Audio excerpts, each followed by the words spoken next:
I'm Matt Gross, the frugal traveler for the New York Times. This summer, I'm embarking on the grand tour of Europe. Over 12 weeks, I'll seek out ancient history and contemporary culture. I'll find cool hotels and eat memorable meals. And I'll stretch the US dollar to the breaking point.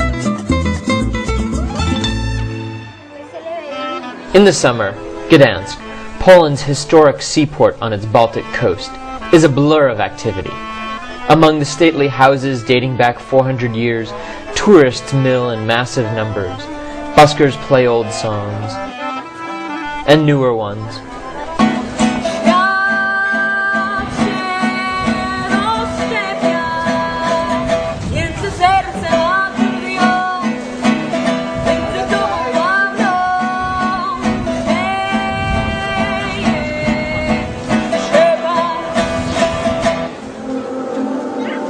And every once in a while, something sort of weird happens. This was a performance by Les Sages Fous, a theater troupe from Canada, who, in the middle of Gdansk's medieval Gothic old town, discovered a strange undersea world. Les Sages Fous comes to Gdansk as part of FETA, the International Open Air and Street Theater Festival. It launched in 1997, the year Gdansk turned 1,000 years old, and has been going strong ever since. This year the theater groups addressed the big issues facing humanity, everything from insomnia to climate change. At least I think the Danish group Luxus was addressing climate change. 6 wedding guests survive a flood that wipes out the entire world, and are stuck on a rooftop with nothing but champagne, cakes, and each other. Will the human race survive?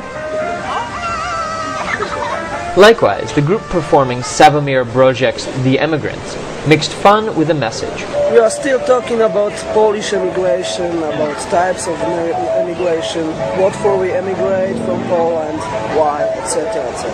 Yeah, it's a beautiful environment for street performers. Unfortunately, I was staying at the Villa Jolanta, a nice apartment house that was nowhere near this beautiful environment.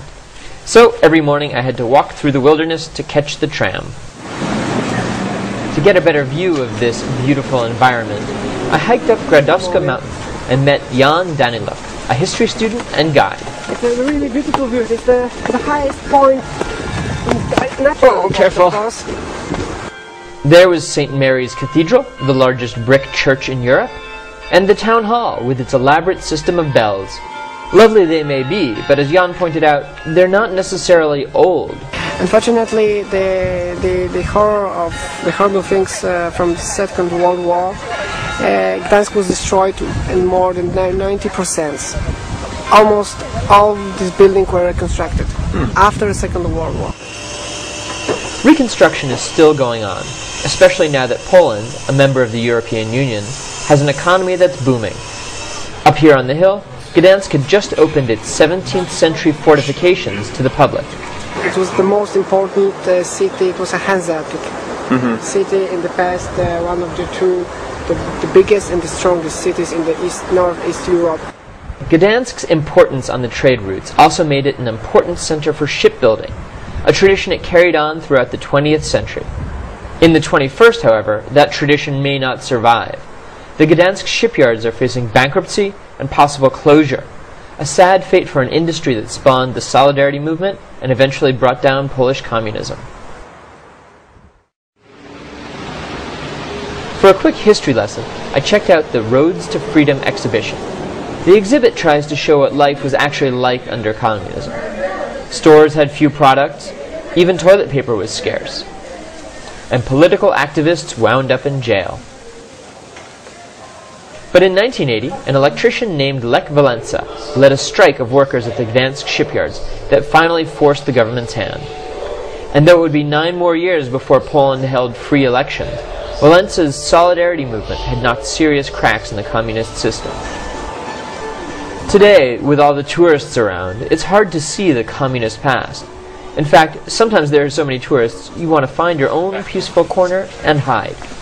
And so, with directions from Jan, that's just what I did, accompanied by my friends Monica and Gozia. This church is like how to build, how to destroy.